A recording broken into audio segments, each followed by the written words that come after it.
보수와 진보가 다르다고요? 지역 갈등이 문제라고요? 스투핏! 여러분, 이거 다 뻥인 거 아시죠? 문제는 강남입니다. 좀 더 깊이, 좀 더 쓸모 있게 정치를 보는 강남의 소리입니다. 박근혜의 옥중 편지를 가지고 저희가 N가지 시나리오를 써보고 있습니다.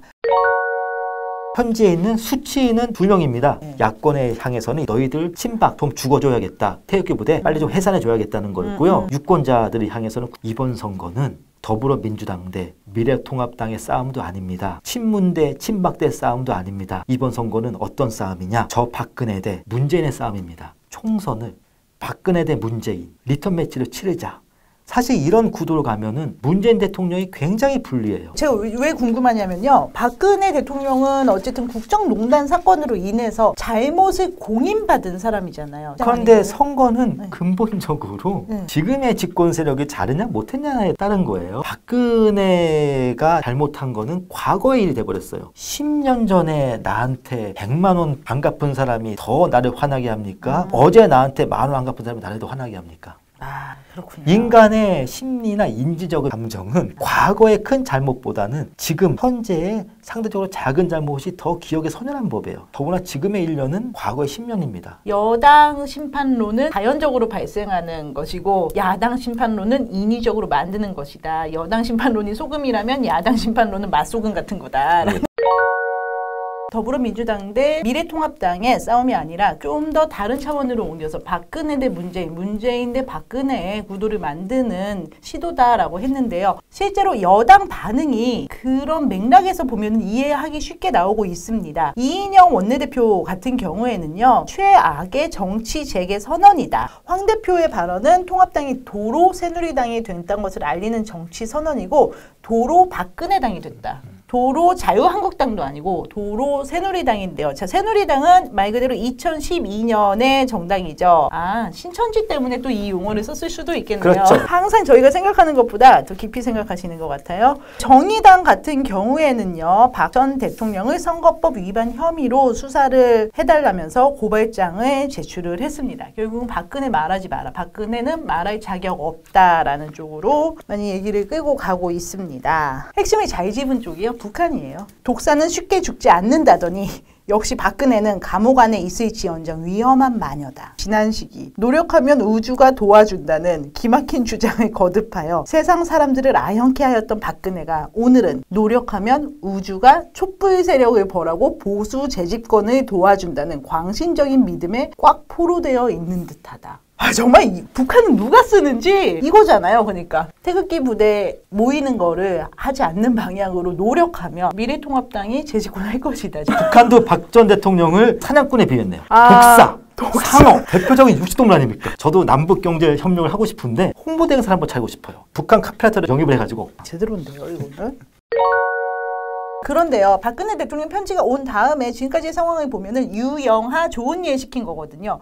그래서 어떻게 보면 박근혜 대통령은 미래한국당 쪽에 힘을 실어준 건데 미래통합당이 신나 있는 이런 상황이 아닌가. 박근혜 대통령이 아무리 선거의 여왕이라고 해도요, 박근혜 대통령이 할 수 있는 일은 편지밖에 없어요. 결국 전국적인 흐름은 갖고 갈 수 있어도 어떤 지역구에다가 실질적인 영향력을 행사할 수 없다는 얘기거든요. 결국은 친박 정당이 비례대표 득표 뺏어가지 말고 미래한국당 쪽으로 가져가고, 박근혜 대통령은 사실 미래한국당의 유영하 플러스 한 2명 정도만 자기 세력 심어도요 300명 중에 3명 1% 박근혜 퀴즈 갖고 갈 수 있는 거잖아요. 사실 박근혜 대통령은 거기밖에 생각을 안 했을 수도 있을 것 같은데 미래통합당이 지금 너무 신나게 발열하고 있으시다는 거죠. 지난번에 조국 사태 때 뭐가 문제가 됐겠습니까? 총장 직인이 찍힌 인터 수료증이 진짜냐 가짜냐였는데 요번에 유영하 변호사가 들고 나온 편지는 한마디로 박근혜 직인이 찍혀있는 박근혜 인턴 수료증이 원본도 있어요. 그렇죠.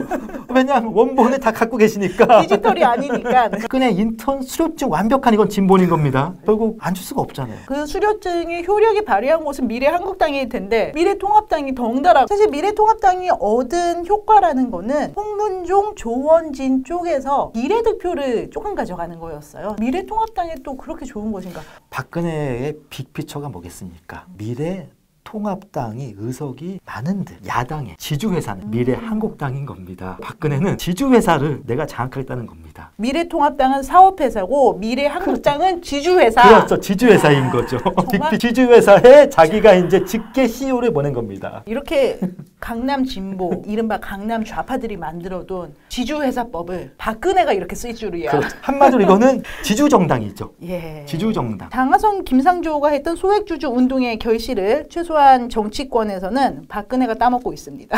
박정희 정권이 밀어붙인 강남 개발의 수혜자가 강남 좌파가 된 것처럼 어차피 정치란 게 세상이란 건 돌고 돌고 품앗이 아니겠습니까? 자, 강남의 소리가 뛰어봤자 박정희 손바닥 아니고 조국의 시선 바깥으로 벗어날 수 없는 건가요? 저는 앞으로 그렇게 표현하겠습니다. 미래한국당은 미래통합당의 위성정당이 아닙니다. 박근혜의 편지로 인해서 이 당은 지주정당이 됐습니다. 박근혜 편지가 친문 친박 또는 진보 세력 보수 세력의 세력 간 싸움을 어게인 2012 개인정구도 박근혜 대 문재인으로 판도를 바꿨다라는 얘기에 이어서 다시 한번 보수 진영 쪽에 한번 정리해 보겠습니다. 위성정당 이제 아닙니다. 자회사 아닙니다. 파견회사 아닙니다. 동일노동 동일임금에 대해 저희가 좀 알아보긴 했었지만 규모는 작지만 핵심과 브레인은 모두 모여있는 지주회사.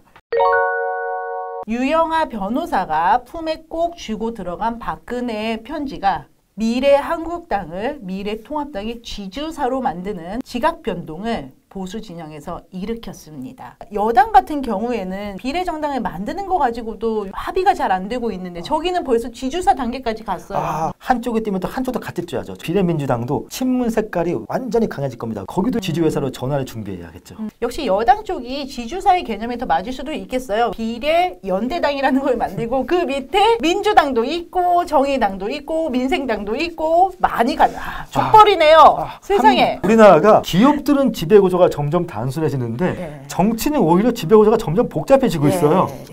그러네요. 자, 오늘도 이런 새로운 발견을 하고서 강남의 소리 지금까지 감사합니다. 10년 전에 100만 원 안 갚은 사람, 1년 전에 10,000원 안 갚은 사람 비율을 주셔가지고 제가 오래된 의문 하나를 지금 해소를 했습니다. 뭐냐면은 우리 여당 정치인들이 계속해서 악을 하나씩 만들어서 거기에 대해서 공격하는 정치를 하고 있다라는 생각이 들었거든요.